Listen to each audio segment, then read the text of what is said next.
recusando qualquer negociação, qualquer compromisso, qualquer espaço para qualquer compromisso político.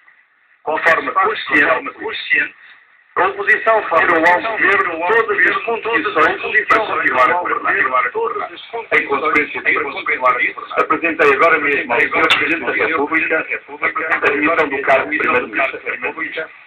Tenho consciência da seriedade desta situação e quero por isso dirigir-me aos portugueses.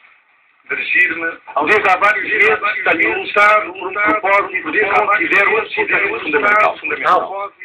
Proteger o país da necessidade de recorrer a um programa de ajuda externa, para recorrer não ficar na situação da Grécia ou na situação da Grécia. Ou na situação para as consequências profundamente negativas do programa de ajuda externa. Sei bem o que é o programa de ajuda externa.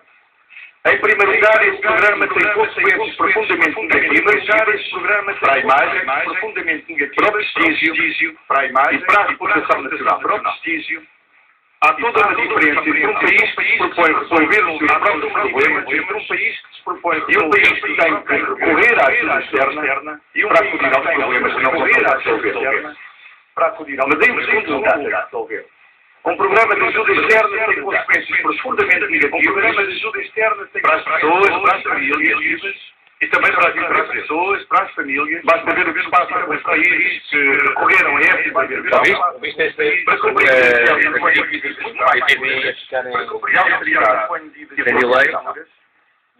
Foi por isso que até ao último minuto mantinha total disponibilidade para dialogar com todos e para nos negociar os ajustamentos que fossem necessários para a verificação de um consenso salvaguardado o interesse nacional.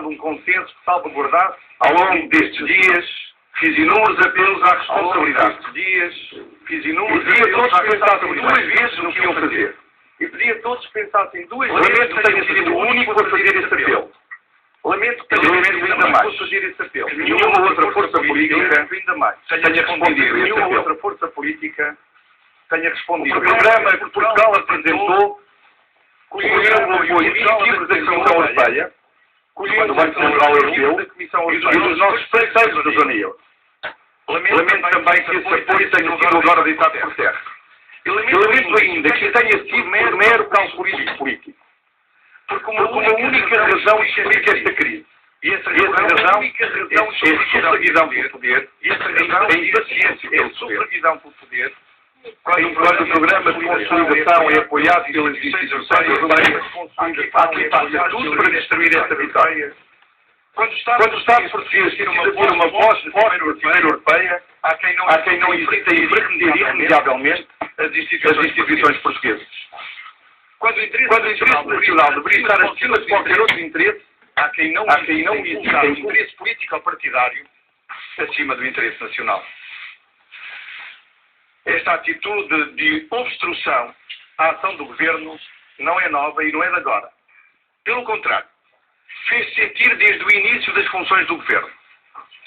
Um Governo que, quero recordar, está em funções em resultado da única fonte de legitimidade das democracias, a vontade do povo. E as forças da oposição que nunca se dispuseram a partilhar as responsabilidades da governação e que verdadeiramente nunca se conformaram com a vontade que o povo exprimiu nas últimas eleições legislativas. Mas hoje no Parlamento a obstrução foi levada a um limite que é intolerável. Já não se trata de obstruir a ação do Governo. Tratou-se, sim, de bloquear o nosso país. Esta crise política era inevitável. Bastava haver espírito de diálogo. Esta crise era desnecessária, visto que nem sequer havia qualquer imposição legal de votação do Programa de Estabilidade e Crescimento. E esta crise é totalmente inoportuna. É provocada no pior dos momentos, na véspera de uma cimeira, na véspera de uma cimeira que é decisiva para Portugal e decisiva também para a Europa. Pode haver quem pense que hoje obteve uma vitória de político. Quem assim pensa, estreiteza de vistas. Não está a olhar para o essencial. não está a olhar para o essencial. O que se passou hoje na Assembleia da República não tem a ver comigo, não tem a ver com o Governo, tem isso sim a ver com o país. E hoje, estou convencido, o país perdeu, não ganhou. Hoje acrescentaram-se dificuldades políticas às dificuldades económicas. Hoje a irresponsabilidade triunfou sobre o sentido de Estado. Hoje a recuperação da economia e o bem-estar das famílias ficaram reféns do calculismo político mais imediato. E quero ser claro neste ponto. Esta crise política, neste momento, tem consequências gravíssimas sobre a confiança que junto ao mercado financeiro, junto das instituições e junto dos mercados financeiros. Fundamento sério e sem alternativas são, a partir de agora, responsáveis pelas suas consequências. Pela minha parte, sinto que estou a cumprir o meu dever. Apresentei as medidas difíceis e exigentes que considerei necessárias para que o país pudesse superar a atual crise das dívidas soberanas. E filo como a única preocupação no meu espírito: defender o que entendo ser o interesse nacional, proteger o país da necessidade de recursos de ajuda externa. Mas quero dizer aos portugueses que o país não ficou sem governo, que podem contar com a mesma atitude e com o mesmo sentido institucional de sempre.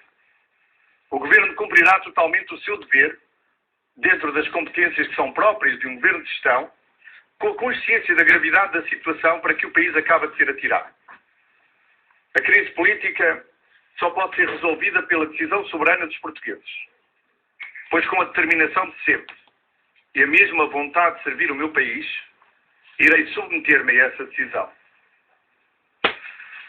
Muita gente, ao longo destes 6 anos de exercício das funções de Primeiro-Ministro, me acusou de ser ou excessivamente voluntarioso ou excessivamente otimista. Eu deixo esse julgamento a outros. O que sei e o que quero afirmar é que tenho confiança na energia, na vontade e na capacidade dos portugueses. Vivemos tempos difíceis, mas saberemos vencê-los. Fomos arrastados para a instabilidade, mas saberemos superá-la. A ansiedade pelo poder levou alguns a pôr em causa o interesse nacional, mas saberemos defendê-lo. Sejamos, pois, claros.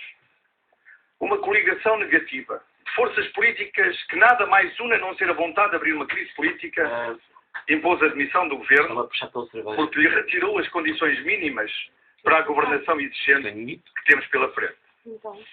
Esta crise acontece no pior momento para Portugal. Mas os portugueses saberão dar resposta, com a mesma determinação de sempre. Agora, e como sempre, eu confio nos portugueses e no seu julgamento. Agora, e como sempre, eu confio em Portugal.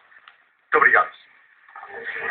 José Sócrates a dizer aqui que esta era uma crise evitável, desnecessária e inoportuna, que terá consequências gravíssimas para Portugal por acontecer no pior momento possível. Foi o que disse José Sócrates, ainda assim a prometer que o Governo vai continuar a cumprir o seu dever. Desde já amanhã, no Conselho Europeu, vai tomar importantes decisões para garantir a estabilidade da zona euro. Em Bruxelas estará não só José Sócrates, como também Passos Coelho. É certamente também um dos principais visados nesta declaração ao país do Primeiro-Ministro, que acusou os partidos que